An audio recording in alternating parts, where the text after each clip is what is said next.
सावली ही अशात हसते, ठाव ठिकाण माझा पुसते, मीच मला मग शोधत बसते.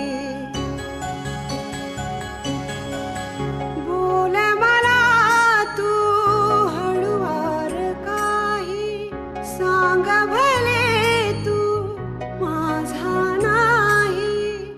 कलियुगातली मी मीराबाई,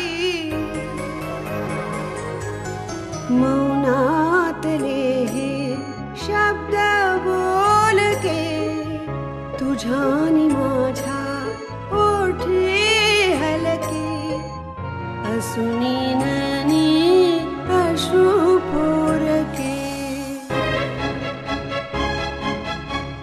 क्षणात आता सरतील लाटा, पक्षी घराच्या धरतील वाटा. देईल हात तुझी अस्मिता, अस्मिता, अस्मिता, अस्मिता.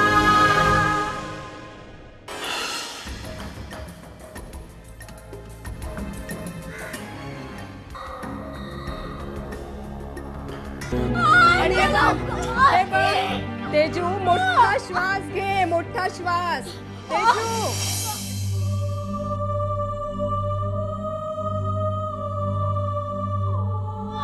अरे ड्रायव्हरला गाडी काढायला सांग. चल जायचं. Hello hello. अगं मी केव्हापासून फोन करतोय, तू फोन का उचलत नाहीयेस? नाही करावा तर एक आहे.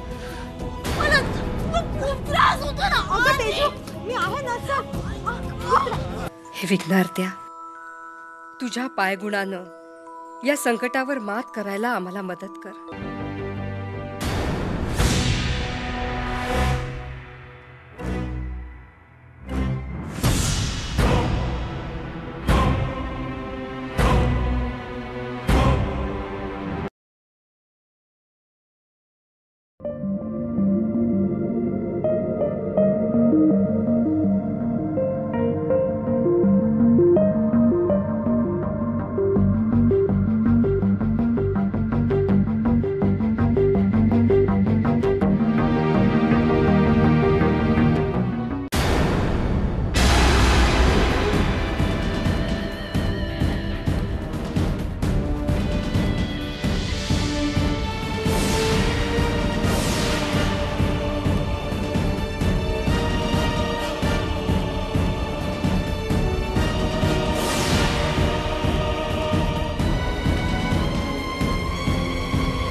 अभि अरे तुला कळत कसं नाहीये? तेजू आई होणार आहे म्हणून तिचं नाक सध्या वर आहे. आजी आबा दोघंही त्यांच्याच बाजूने असणार आहेत. आदीने सध्या ॲग्रीमेंट साईन केलाय, त्यामुळे लक्ष्मी दोन्ही हातांनी त्यांना भरभरून देणार आहे. थोडक्यात ते दोघं सध्या गुड बुक्स मध्ये आहेत आणि आपण नाही आहोत. पण आपल्याला फ्रस्ट्रेट होऊन चालणार नाही. थोडा धीर धरायला हवा. तेजू आई होणार आहे.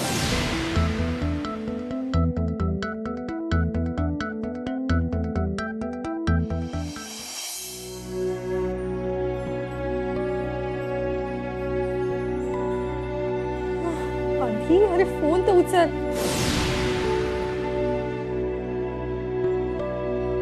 कम ऑन आधी फोन उचल.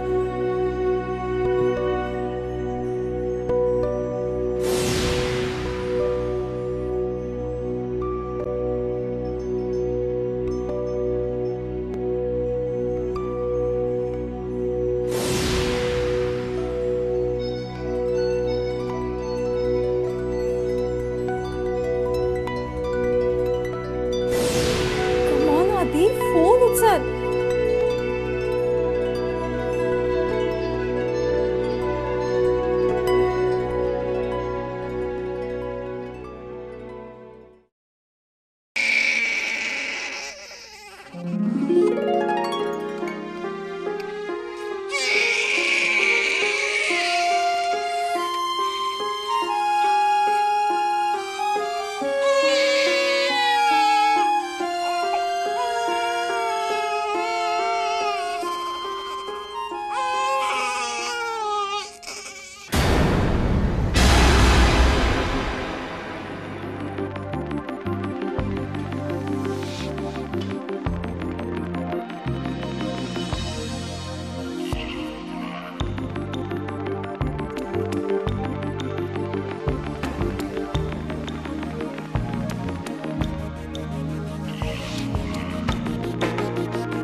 आदी. हॅलो, मी आदित्य नाही, देशमुख बोलतोय. तुमचे आदित्य भाऊजी इथे रस्त्यात जखमी अवस्थेत पडले. त्यांना मी संजीवनी हॉस्पिटलमध्ये घेऊन चाललो. आता डॉक्टरांकडे गेल्याशिवाय कसं कळेल?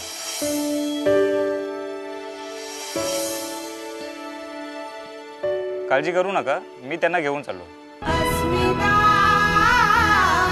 अस्मिता.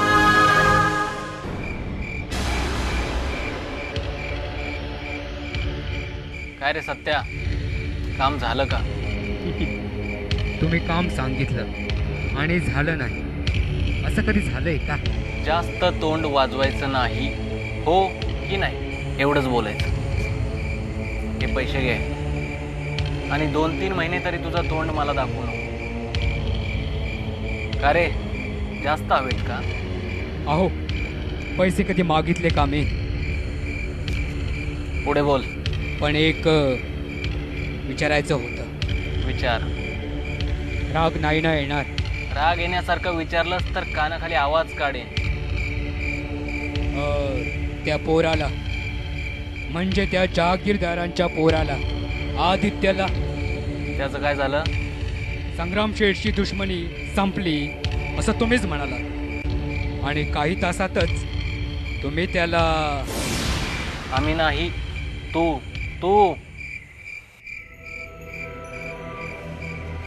त्याला ढगात तर नाही ना पाठवलास? आम्ही फक्त त्याचा मारुती करायला सांगितलेला, त्याला सुजवायला सांगितलेला. तो मस्त सुचलाय. स्वतःचा चेहरा जेव्हा आरशात बघल ना, स्वतःच घाबरल. पण त्या दुश्मनीचं दुश्मनी कधी अशी संपते का रे? दुश्मनी संपते ती दुश्मन संपल्यावर. आणि दुश्मनाला कधी संपवायचा नसतो, त्याला जिवंत तर कधीच मारायचा नसतो. त्याला तडफडताना बघताना जो आपल्याला आसुरी आनंद मिळतो ना, तीच खरी मजा असते. आता बघ ना, त्या आदित्याच्या घरचे त्या आदित्याचं माकड पाहून किती आक्रोश करत असतील. आपल्या संग्राम शेठच्या नावाने बोटं मोडत असतील, त्यांना शिव्या देत असतील. पण हे सगळं बंद दरवाजाच्या आतमध्ये.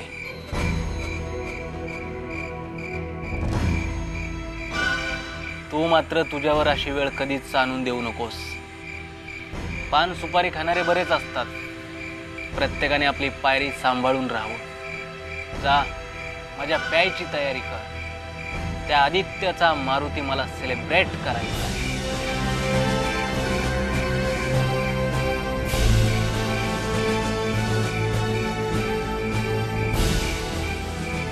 जय हो.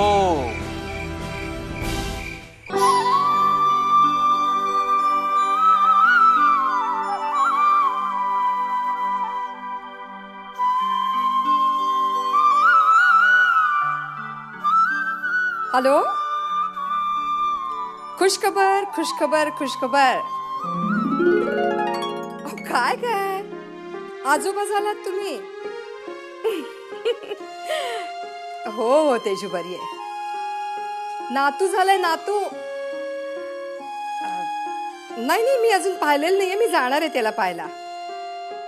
काय तुम्ही पण येत आहे? हातातली सगळी कामं टाकून? आजोबा, एवढे उतावीळ होऊ नका. अहो, सगळी कामं उरका आणि मग या ना, मस्तपैकी नातवाशी खेळायला. अहो, किती सूचना देताय. मी सुद्धा आजी आहे त्याची, घेईन ना मी काळजी. अहो, तसं काय, वनिता आहे, आरू आहे. हो हो, आम्ही सगळी जण अगदी तुमच्या नातवाची व्यवस्थित काळजी घेऊ आणि सुनेची सुद्धा. ठेव फोन. बाय.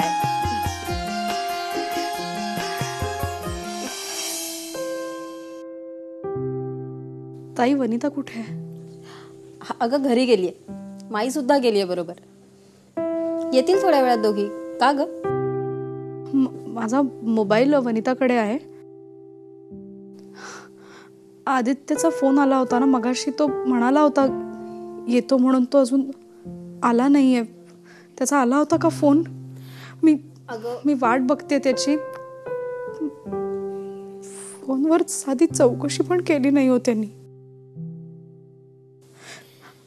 माझी चौकशी सोडा, बाळाला सुद्धा भेटायला यावंसं वाटत नाही का हो त्याला? अगं, काहीतरी प्रॉब्लेम असणार. आता इथे बसून आपल्याला कळणार आहे का? काहीतरी प्रॉब्लेम असेल. ताई, इतके महिने त्यांनी काही कॉन्टॅक्ट ठेवला नव्हता. मला एक फोन सुद्धा केला नव्हता. मी समजू शकते,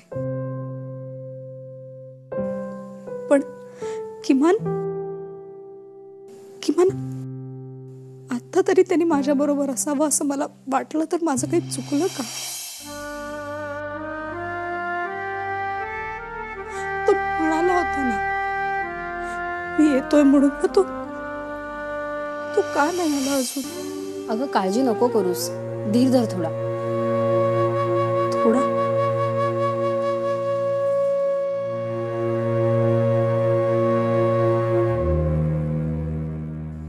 ताई, मी गेले कित्येक महिने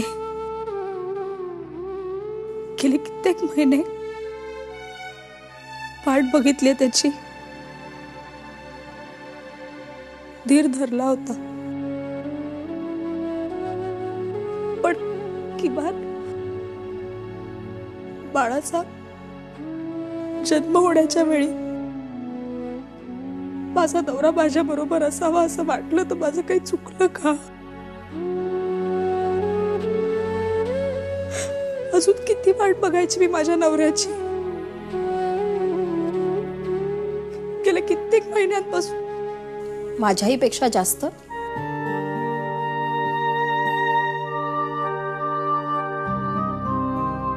तेजू, अगं इतक्या वर्षांनी माझा नवरा परत आला आणि आल्याला त्याला तुरुंगात जावं लागलं. हे कुणाला सांगू मी? सांग ना.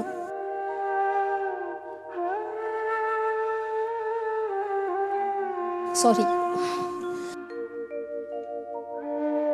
तुझ्या आयुष्यात असं काही घडू नये अशीच देवाकडे प्रार्थना करीन मी. सॉरी ताई, मला तुम्हाला दुखवायचं नव्हतं, पण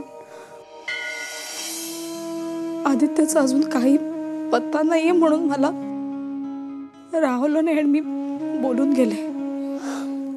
अगं तो यायचा तेव्हा येईल. तू आता त्याची काळजी करू नकोस. आता तू फक्त तुझ्या बाळाची काळजी कर. तू त्याच्याशी बोल, त्याच्याशी खेळ आणि आनंदी राहा. ताई, एक मिनिट. तुम्ही आता काय म्हणालात? आदित्य यायचा तेव्हा येईल म्हणजे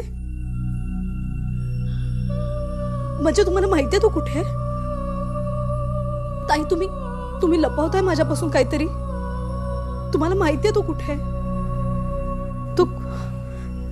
त्याला पोलिसांनी पकडलंय का? अभिजित भाऊजी कुठे आहेत? मला अमिषा पण अजून भेटायला आली नाही. काय झालंय तुम्हाला माहितीये तो कुठे? तेजू एक्साइट होऊ नकोस. शांत हो. शांतपणे.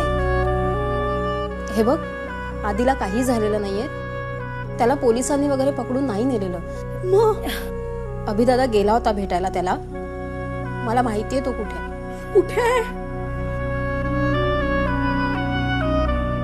तो हॉस्पिटलमध्ये.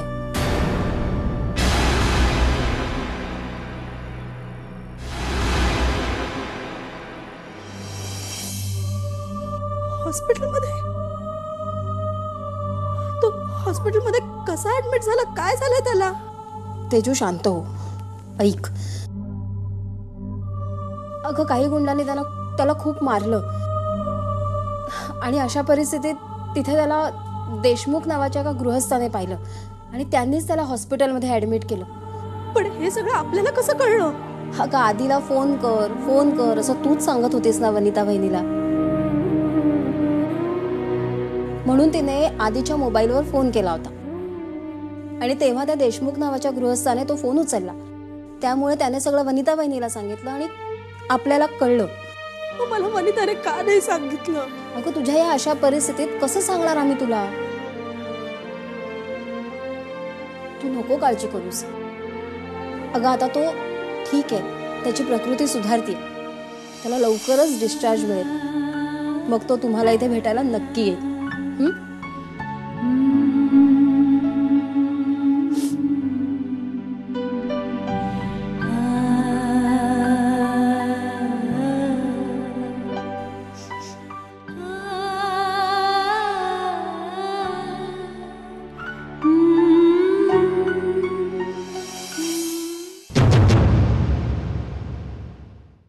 घरात थोडा प्रॉब्लेम झाला होता, त्यामुळेच थांबलो. पण तुझ्या इथं थांबण्यामुळं मला आणि संग्राम शेठला किती प्रॉब्लेम होऊ शकतो तुला माहिती आहे का? खरं तर तेजूच्या आधीच तिला. अगं माई, असतो एखाद्याच्या प्रकृतीत दोष. आणि अभिदादा आणि वनिता बहिणी गायनोकॉलॉजिस्टकडे जातायत ना. त्या आदित्याला मी असं मारलंय, हप्त्याभर तो उठल असं वाटत नाही. एवढा मोठा झालास तरी स्वतःच्या पायावर उभंही राहता येत नाहीये. कुठल्याही आधाराशिवाय चालताही येत नाहीये. शिबाई, माझ्या ना जिभेला काही हाडच नाहीये. जे काही बोलून टाकते मी. जळता जळता एक ज्योती अंधाराला सांगत होती, होती सच्ची माझी प्रीती. क्षणात आता सरतील लाटा, पक्षी घराच्या ठरतील वाटा. देईल हात तुझी अस्मिता